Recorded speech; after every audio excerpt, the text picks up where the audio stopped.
Sige po. Again, our topic this morning, the essence of true worship. Psalm chapter 95 po ang ating teksto. Psalm chapter 95. Okay, verses 6 to 8. Okay, verses 6 to 8. O come, let us worship and bow down. Let us kneel before the Lord our Maker. Okay? Let us kneel before the Lord our Maker.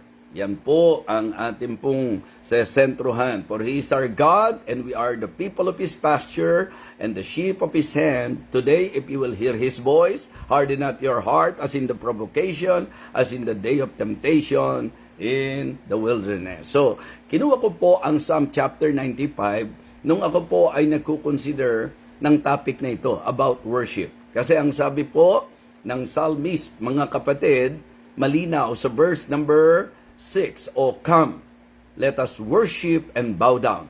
Let us kneel before the Lord, our Maker. So again, our topic this morning, the true essence of worship. Let us pray. Dakilang Diyos, aming Panginoon, kami po'y nagpapasalamat para po sa araw na ito na pinagkaloob mo sa amin. Una, pinupuri ka po namin sa mga naging matagumpay na worship services ng mga churches, Panginoon. At patuloy po namin inilalapit ang worship services pa ng mga nasa ibang bansa. Panginoon, umaasa po kami na sa amin pong magiging pagtalakay, sa amin pong topic this morning, may you again bless us, O Lord. May you enlighten our minds and may we realize the importance of worship sa amin po bilang nagsasabing kami po yung mga Kristiyano. Nawa, ikaw po ang patuloy na magpala sa ministeryo ng Believers Breakfast at patuloy na magpala sa mga taga-subaybay ng Believers Breakfast. Ito po ang aming panalangin o aming Diyos sa pangalan po ng aming Panginoong Jesus. Amen. Amen. So, mga kapatid, mga minamahal, ito po ang sesentruhan ko sa aking pong pagtalakay. Alam niyo po, ang pagpunta sa church ay pagsisimba. Pero kung ano po ang gagawin natin, yan po ang magdedetermine kung tayo po ay tunay na sumamba.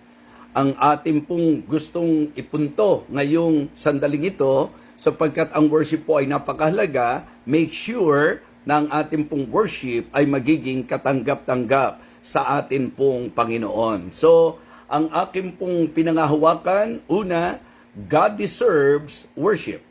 'Di ba? Deserve ng Panginoon ang pagsamba. And then, it is His delight. 'Di ba? It is what is really due to our God. He deserves it, mga kapatid, and it is His delight. Kagalakan po ng Panginoon na siya po ay ating sambahin. Deserve po niya ito. Ito po yung marapat para sa Kanya at ito po ay Kanyang kagalakan. And, you know, it is also His direction. He deserves it. Okay? It is His delight, mga kapatid. And it is His direction. Ito po ay direksyon niya sa atin mula po sa banal na kasulatan. So, kaya importante po, ang tunay na pagsamba, hindi po pwedeng ihiwalay po natin dito ang pagsunod po natin sa Diyos. Okay? Ang ating pong mga naging pribilehiyo, ang ating pong mga naging pagkakataon na sambahin siya, ay dapat po, mga kapatid, na talagang pasalamatan, papurihan, sapagkat yung po ang isa sa masasabi nating fulfillment dapat sa buhay natin bilang mga Kristiyano. Kung titingnan niyo po ang Psalm chapter 95, ito po ay hindi lamang panawagan sa pagsamba, kundi babala rin, sapagkat kung mapapansin niyo po yung record, nung minimeditate ko po the whole chapter, parang naalala ko po yung Hebrews chapter 3, na kung saan ito po ay naging masasabi nating deklarasyon kung bakit marami po ang hindi nakaentrada sa promised land. Hindi po ba? So, mga kapatid, mga minamahal, ito po ay may kinalaman sa hindi po naging kaluguran ng Panginoon sa kanila. Yes, if you are a genuine believer, dapat maging particular po tayo sa delight ng ating Panginoon. Sabi ko nga po, dapat ba natin pagtalunan ito? Hindi. Sapagkat deserve ng Panginoon ang pagsamba. 'Di ba? Ito po ay deserve ng Panginoon to be worshipped. Great is the Lord and greatly to be praised. It is His delight, and the direction from the Word of God is very clear. Kaya dito po, ano ang kinalaman sa kanyang paanyaya tungkol sa pagsamba doon po sa naging problema ng Israelites na kung saan ni-rebuke, mga kapatid. At ito po dapat paalala, hindi lamang sa kanila, kundi sa bawat isa sa atin. Sapagkat yung problema ng unbelief, tinalakay po dito po sa ating binasang teksto. Di po ba?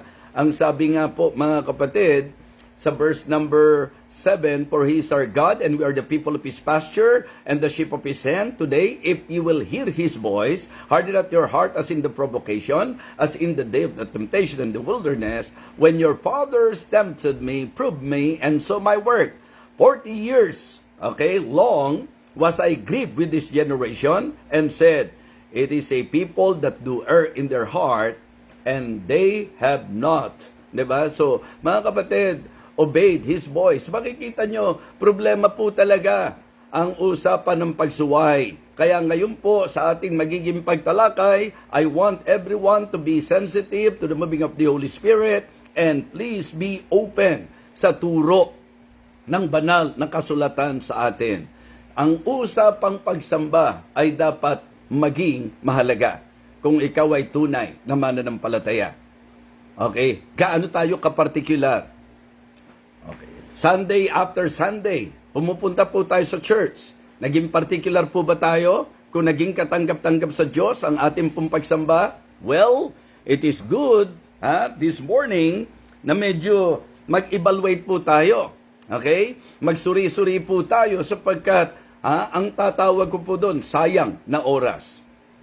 Sayang na panahon. Sayang na lakas.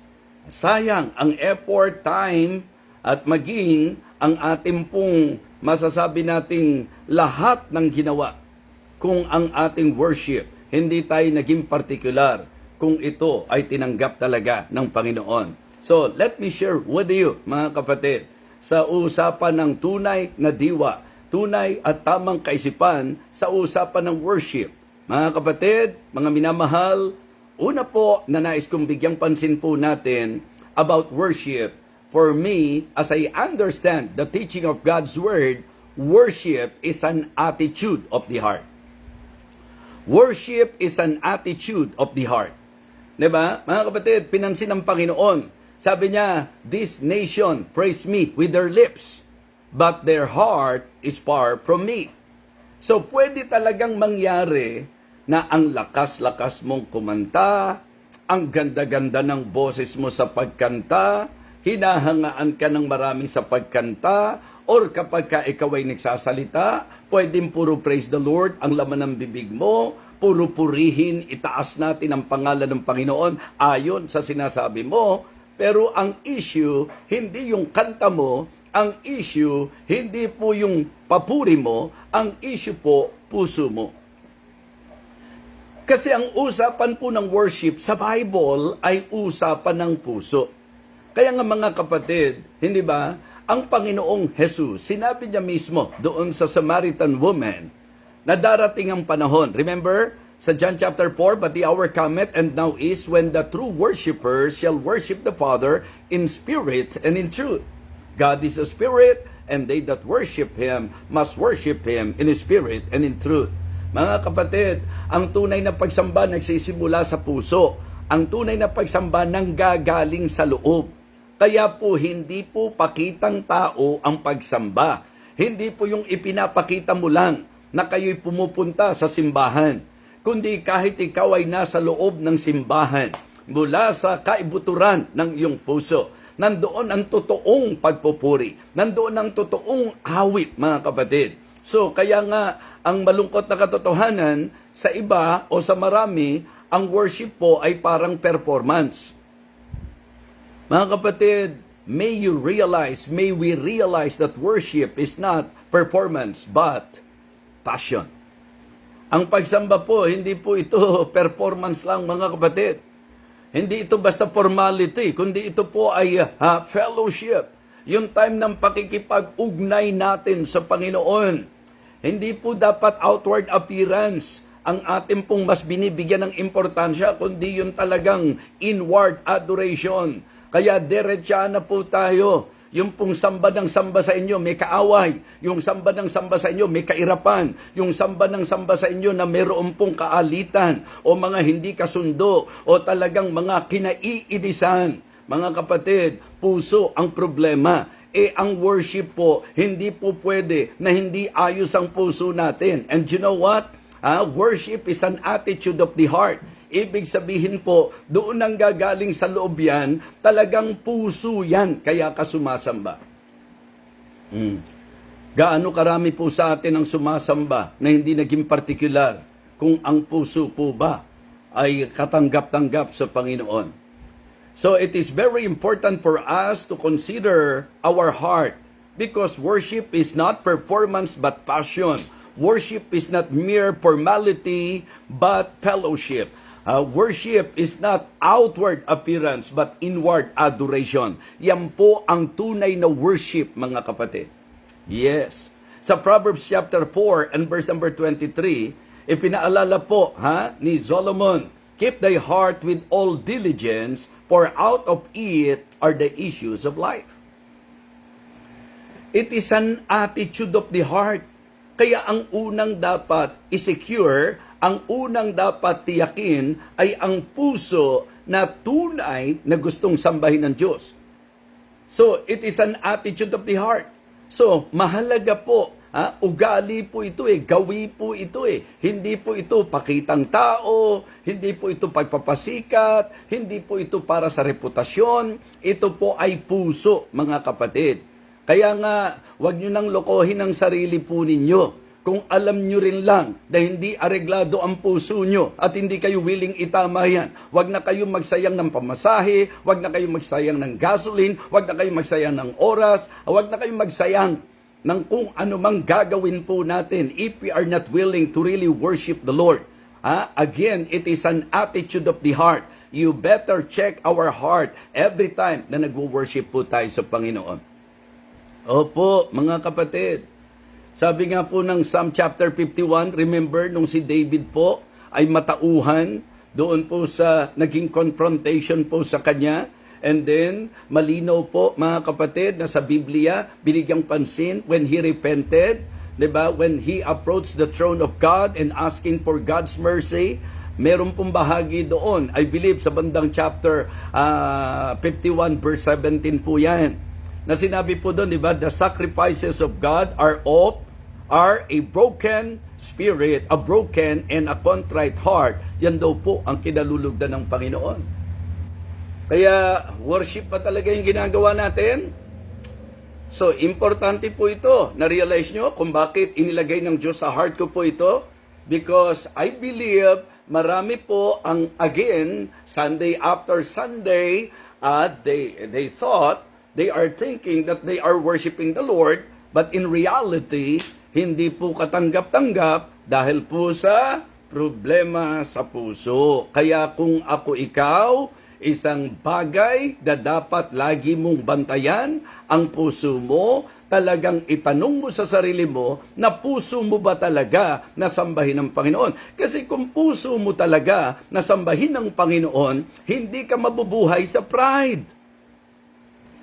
Hindi ba? Malinaw po ang instruction Anything na i-offer mo sa Panginoon, if there is something wrong in your heart or hindi maganda sa iyong damdamin sa kapatid, iwanan mo yung hain mo. Hindi tatanggapin ng Diyos Makipag-ayos ka muna bago ka sumamba sa akin. Gaano karami guilty sa bagay na ito? Nasa church ka nga. Baka mamaya meron ka pang bahagi sa worship. Diba? Baka may specific ministry pa po tayo. Pero kamusta naman po yung puso natin? Diba?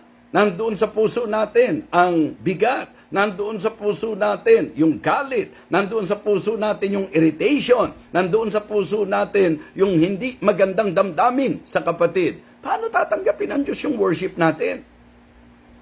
Huwag kang mag-worship sa Diyos sa paraan mo. Okay?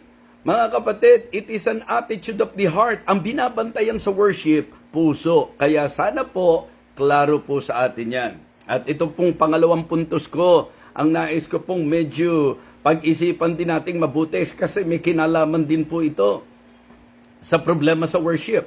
Yung pag hindi natin naintindihan ang kaisipang ito. What is number 1? Worship is an attitude of the heart. Number 2, worship is an act of humility. Worship is an act of humility.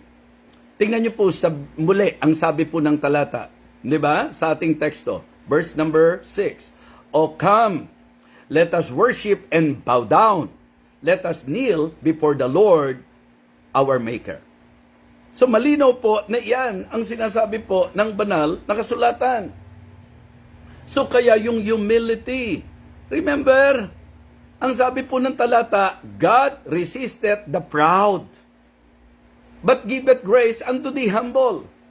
Diba? Paano mo iisipin na tatanggapin ng Diyos yung worship mo na alam mo namang may kapalaluan ka ng kaisipan? That you are thinking that you are better than others. You are criticizing your brothers and sisters. You are thinking na ikaw lang ang magaling. Mga kapatid, hindi nga pagalingan ng pagsamba.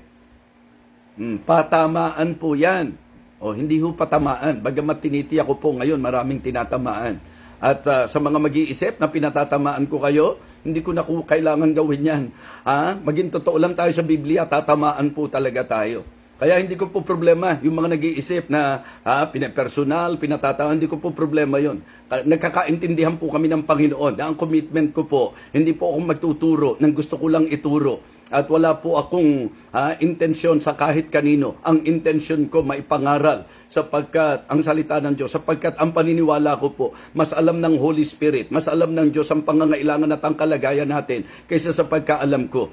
Alam niyo po, pagka ang mangangaral nagpatama, maaaring maging mali. Kasi baka mamaya iniisip mo lang sa mga tao, yung iniisip mo na ganun sila. Pero sa totoo lang, ang accurate salita ng Diyos. Just preach the word and let the Holy Spirit work doon po sa puso ng bawat isa. Kaya ulitin ko po, kung nag-iisip po kayo na pinatatamaan ko po kayo, hindi ko po kailangan gawin sapagkat maging totoo ka lang sa Biblia, tatamaan ka. At kapag hindi ka tinatamaan, mag-isip-isip ka rin. Doon ka mamroblema pag hindi ka tinatamaan sa salita po ng Panginoon. Kasi yun po ang intensyon ng Panginoon. Idirekta sa atin ang kanyang salita. So worship is an act of humility. Kaya po yung mga palalo, hindi nyo maaasahan sumamba po yan. Wala pong panahon sa Diyos yan, mga kapatid. Diba? At para sa kanya, kalabisan ng oras sapagkat meron siyang mga bagay na talagang para sa kanya, mas importante. So mga kapatid, tinatanggihan ng Diyos ang mga palalo. Kung kaya ka kumakanta kasi ang gusto mo talaga, mapahanga ang tao, oops, mali. Kung kaya ka kumakanta dahil gandang-ganda ka sa boses mo, nako, medyo, sana kaya ka kumakanta hindi dahil gandang-ganda ka sa boses mo. Sana gandang-ganda ka sa kadakilaan ng Panginoon. Gandang-ganda ka sa kabanalan ng Panginoon. Yan ang dapat. Na kaya ka napapaawit dahil sa klase ng Diyos na meron ka, hindi dahil sa maganda ang boses mo. Kaya special number o congregational singing, make sure that you will sing from the heart and make sure na talagang kinikilala natin ang ating kawalan. Marami po mga tao, halos ang sarili na po ang gustong sambahin eh. Espiritu po ni Lucifer yan, espiritu po ni Satanas yan. Tama po? Ito pong si Lucifer na napakagandang anghel, ang kanyang trabaho po bantayan, di ba? Ang pananambahan, mga kapatid. Doon po siya nakalinya sa worship eh. Abay, nakikita niya na talagang yung pagsamba sa Diyos, gano'n na lang. Kaya po mga kapatid, ano po ang nangyari? Parang dahil sa gandang-ganda siya sa sarili niya, naku, totoo naman pong maganda si Lucifer. Sa description ng Bible, napakagandang anghel. At minsan, yun ang delikado eh. Mga gandang-ganda sa sarili. Ano tawag doon? GGSS. Yung mga gandang-ganda sa sarili. Ingat-ingat din. Dahil baka mamaya, sa sobrang ganda ng tingin mo sa sarili mo, hindi mo na namamasdan yung tunay na kagandahan ng Panginoon. So mga kapatid, sa usapan ng worship, bakit ka ba hindi makikipag-ayos sa kapatid mo kung may problema ka? Eh di mayabang ka, mataas ka, matayog ka, di ba? Minsan, kala mo naman kung sino po tayo. Kailangan ba tayong suyuin? Di ba? Kailangan po ba talaga na... kaya sa mga magkakapatid sa Panginoon, I am referring sa mga local churches. Nakakahadlang po sa magandang worship yung hindi nyo po magandang tinginan sa isa't isa. Yan po mga kapatid. Paalala po yan. Isa sa dalawang bagay yan susuko ka sa Diyos o gusto mo sumuko ang Diyos sa iyo. Kapatid, hindi laging makikipagpunyagi ang Banal na Espiritu sa iyo. Pagka sobra ka na, baka pabayaan ka na ng Panginoon. Kaya sumuko ka na. Magpakababa na po tayo mga kapatid.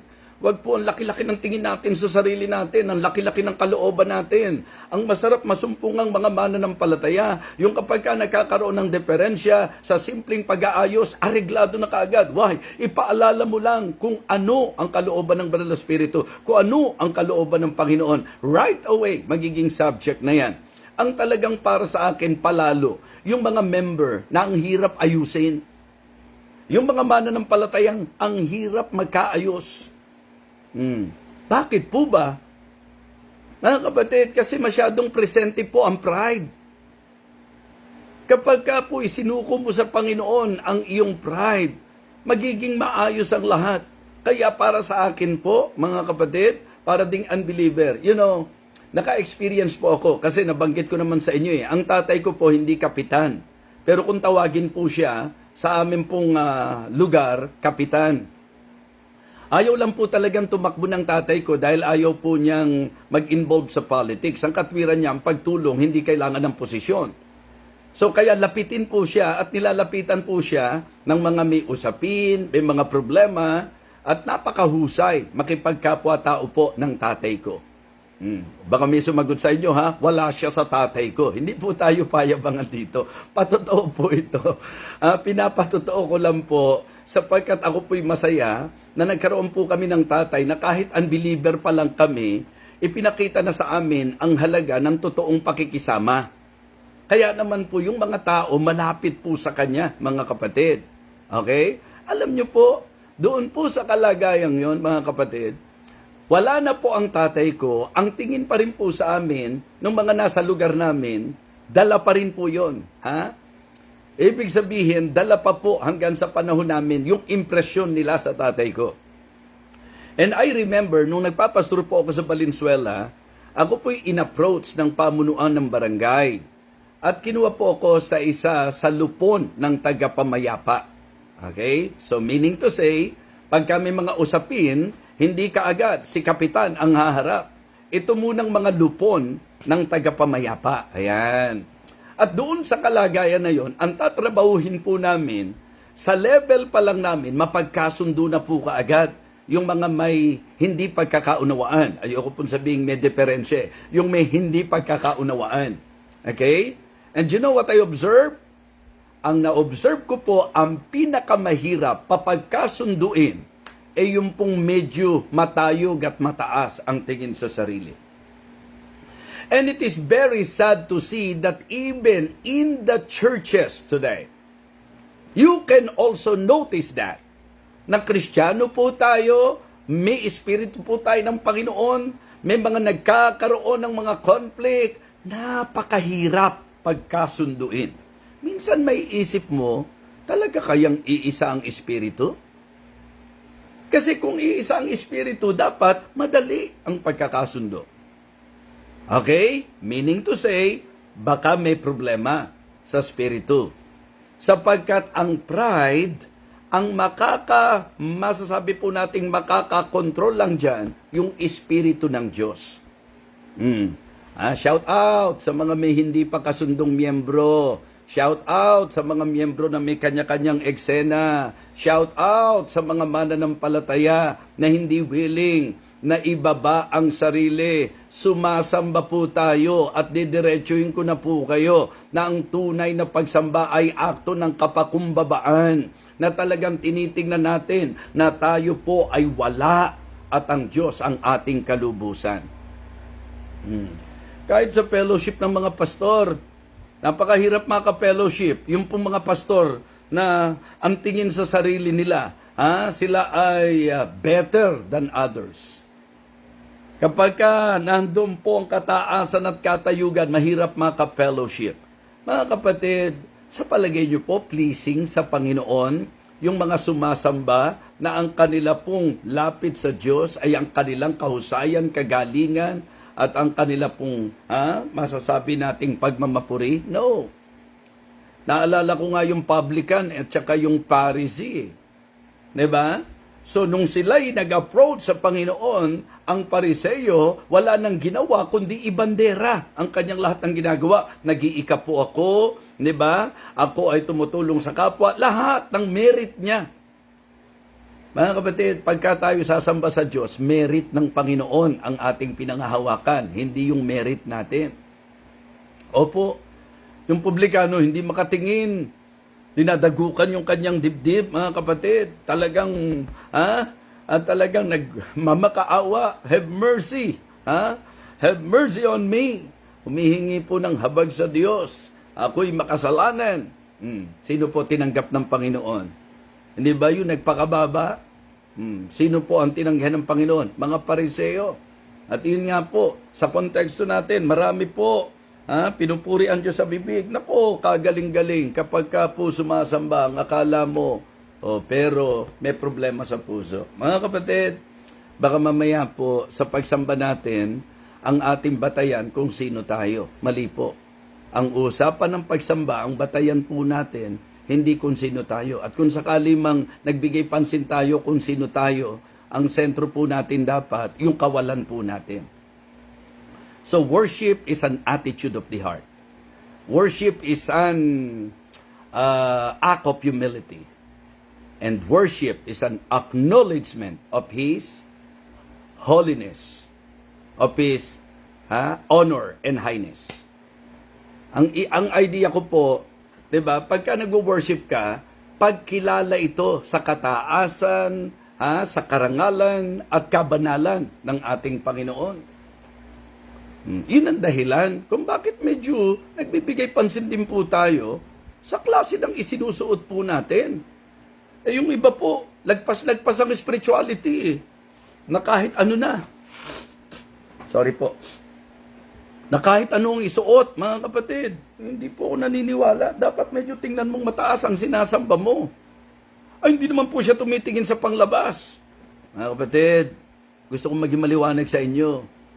Nung sinabi po niya, kay Cain, why art thou wroth, and why is thy countenance fallen?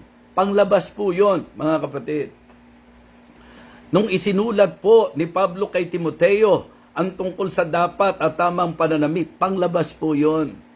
Diba? Let your women learn themselves, diba? Learn to adorn themselves in modest apparel. Hindi ba panglabas yon? Ang hirap sa atin minsan, nagmamarunong tayo, pero ang talagang gusto natin, ang gamit natin ng Biblia, justification, sa gusto natin. Hindi mo ba nabasa yon? Hindi mo ba nakita yon? Na sa Biblia, naging particular ang Panginoon?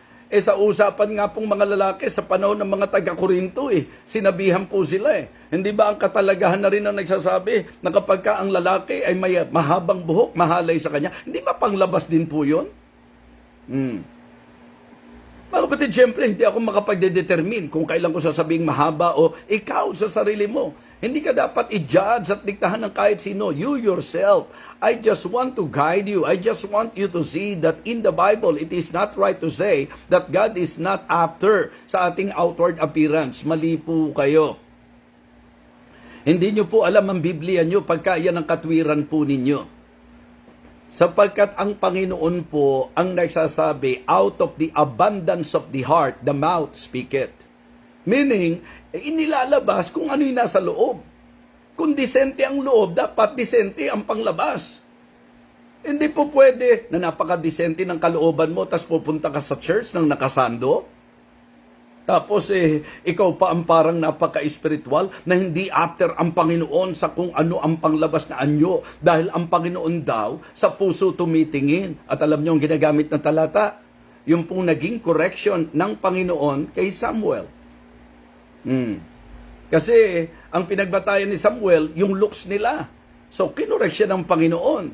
At doon sinabi po ng Bible, that man looketh on the outward appearance, but the Lord looketh on the heart. Hindi po sinabing baliwala sa Diyos yung outward appearance. Ikinumpara lang na ang tao, ang batayan niya minsan, panlabas. Kaya nga inuna ko po sa ating pong mensahe that worship is an attitude of the heart. Diba? Yun ang inuna ko po Kasi yung marami po nag-worship, puro forma naman. Ang ganda nga ng suot, hindi naman tama ang puso. Ang ganda nga ng panglabas, hindi naman ayos ang puso. Hypocrisy ang tawag doon. Iba yung loob, iba yung labas. Edi ganun din po. Kung hindi po maganda na maayos ang panglabas pero hindi tama ang puso, mga kapatid, hindi rin po pwede. Nasasabihin nating maayos ang puso, hindi maayos ang panglabas. Dapat magtagpo sila. Naku, ang sarap po nito sa worship service mismo. Kaya sa mga members natin, baka gawin ko pong isang preaching sa church natin ito. Ayoko lang po talaga kayong i-deprive ng blessing mga ka-believers breakfast sapagkat hindi ako po pwede. Kung ano ilagay ng Diyos sa heart ko, ipipreach ko po. Kung anong ilagay ng Panginoon sa akin pong isipan, ipipreach ko po. Kasi meron po sabi, pang worship, pang Bible study, dyan po kami pinapagalitan ng pastor namin noon. Pag ikaw mag-share ng salita ng Diyos, kahit na home Bible study yan, church yan, parehong salita ng Diyos ang ginagamit mo dyan. Pero as I share to you this message, kilala nyo naman po ako Ako po yung pagka nag-i-speak, talagang nagpo-flow po kung ano po yung inilalagay ng Panginoon. Pero naiisip ko ngayon, ganda-ganda lalo, maidiin po natin sa church ito. Nakarinig na po kayo ng ganong katwiran, di ba? Ay, hindi mahalaga sa Diyos yung panglabas mo. Hanap tayo ng talata. Saan po nakalagay sa talata ng Biblia na hindi mahalaga sa Diyos ang panglabas? Ang balansing pagtanaw, hindi po ang panlabas lang ang pinagbabatayan ng Panginoon. Kasi posible po na ang tao maganda sa labas, hindi maayos sa loob. Pero hindi po yun nagdadala dapat sa atin sa conclusion na hindi mahalaga sa Diyos ang ating panglabas. Ang balanseng pagtanaw, ang gusto ng Diyos kung ano ang kalooban, yun ang panglabas. Hindi magandang ang ganda ng panlabas, pangit ang puso. At hindi rin naman po pwedeng ang ganda ng puso, pangit ang panglabas. Ang sarap, di ba?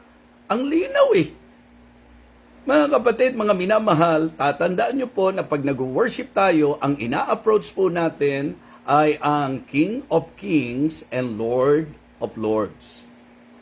Diba? Ang ating po sinasamba, hari ng mga hari. Sige nga. Kung hari na lang, wag na hari ng mga hari. Pag-aharap ka sa hari, kamusta? Anong magiging itsura po natin? Pag-aharap po tayo sa hari ng mga hari. Sa ganito nga lang po Mag-share lang po ako sa inyo. Nako-conscious pa ako sa kung ano yung isusuot ko dahil ayoko makahadlang yung isusuot ko sa pakikinig ninyo. Ganito na nga mukha mo, hindi ka pa mag-aayos. O ano na mangyayari, di po ba? Mga kapatid, hindi natin tinuturuan ng mga tao na sasamba tayo sa panglabas, balanse po ang ating mensahe. Sa una pa lang, niliwanag natin na ang issue ng worship, heart. Now, I do not know if you will agree with me na ang puso po maipapahayag sa kung ano yung lumalabas. Kaya keep thy heart with all diligence, for out of it are the issues of life. So kung talagang disente ang puso, disente dapat ang panglabas. Huwag natin pagawain yan. Huwag natin pagkontrahin yan. At sasabihin nyo, kahit ano suot mo, siguro kung ikaw yung taong walang kakayahan, hindi ka naman dapat mapigilan sa kung ano lang ang kaya mong isuot. Doon po applicable po yun. Pero kung ikaw nakabibili ng kung ano-ano, tapos hindi ka makabili nung igagayak mong maayos sa pagsamba, problema po yan. Para sa akin, hindi po talaga tolerable yan. Isipin nyo po, ang sasambahin natin, King of Kings, Lord of Lords. Ang sasambahin natin, ang ating pong Redeemer. Ang sasambahin natin, the Creator of all things. Ang sasambahin natin, Holy God. Tapos sasabihin natin, kahit ano na lang. Mga kapatid, mga minamahal, ito po'y yung mababaw pa lang. Ang malalim po sa acknowledgement of His holiness, of His highness, of His honor, mga kapatid. Yung sinabi po ng Psalm chapter 96. Sige po, buksan po natin. Psalm chapter 96. Maganda po yung sinabi dito. Verse number 1, O sing unto the Lord a new song, sing unto the Lord all the earth. Sing unto the Lord, bless His name, shew forth His salvation from day to day. Declare His glory among the heathen, His wonders among all people. For the Lord is great, and greatly to be praised. He is to be feared above all gods. Okay? For all gods of the nations are idols, but the Lord made the heavens. Honor and majesty are before Him. Strength and beauty are in His sanctuary. Give unto the Lord, ye kindreds of the people, give unto the Lord the glory and strength. Give unto the Lord the glory due His name. Bring an offering and come into His courts. O worship the Lord in the beauty of His holiness. So worship is an acknowledgement of the highness, honor, and holiness of God. Sabi ko, ang gandang mabigyan ng emphasis ng message na ito sa mga churches today.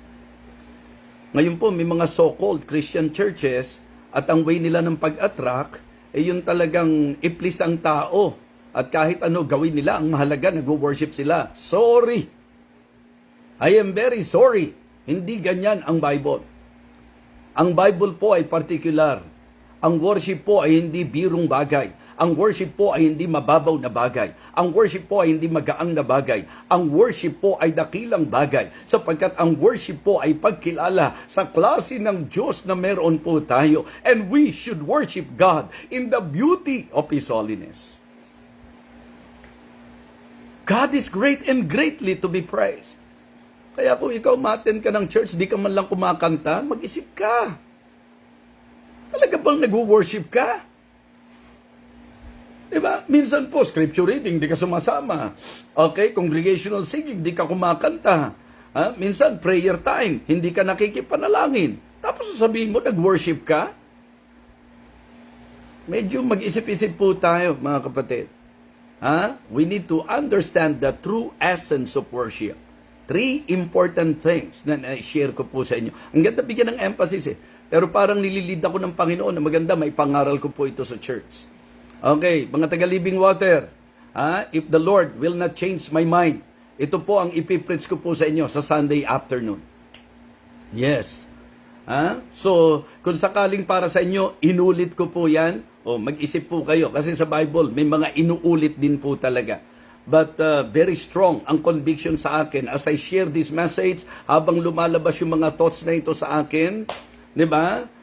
It seems, para sa akin, parang sa discernment ko po, the Holy Spirit is really working in my heart this morning. Na parang sa ating pong, kasi itong darating na linggo, kaya po sa Living Water muna po uli ako, gumawa po ako ng paraan, kung paano gumawa ako ng paraan kahapon, gusto kong gumawa ng paraan na bago po kami maalis, makasama ko po kayong muli. Sapagkat bibisita na po tayo sa mga gawain po natin sa labas. Ano po? So mga kapatid, siguro po doon ko po mas bibigyan ng pansin yung pong acknowledgement sa kanyang, di ba, kataasan, karangalan at kabanalan. Yan ang worship. So it is an attitude of the heart, is an act of humility and acknowledgement sa kanya pong highness, holiness. Yan po ang tunay na worship. I hope na bless po tayo. Kahit magalit kayo sa akin, wala po akong magagawa. I just need to preach the Word of God. Kaya nga, sobrang thankful ko Diba? Na yung pong mga nag-iisip, imagine nyo po, barong ang ibinigay. O ibig sabihin, gusto niya maging maayos ako sa worship ko sa Panginoon.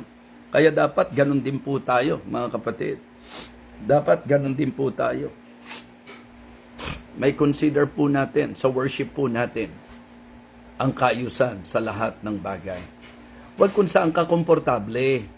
Kasi hindi po magandang indikasyon na Kristiyano ka, komportable ka, sa hindi po komportable ang Diyos. Hindi magandang ayos sa iyo yung hindi ayos sa Diyos. Hindi po pwedeng masaya ka doon sa hindi masaya ang Diyos. Ang kaganda ng thought na ito, mga kapatid. Nakaka-excite. Gusto ko linggo na para hindi ko makalimutan to. Ha? Mga Kristiyano, please consider this message. Alright? Again, the true essence of worship. Ang ating pong pag-aaral ay nagli-lead sa bawat isa po sa atin. Sabi po mga kapatid, ng Psalm chapter 95, verse number 6, O come, let us worship and bow down.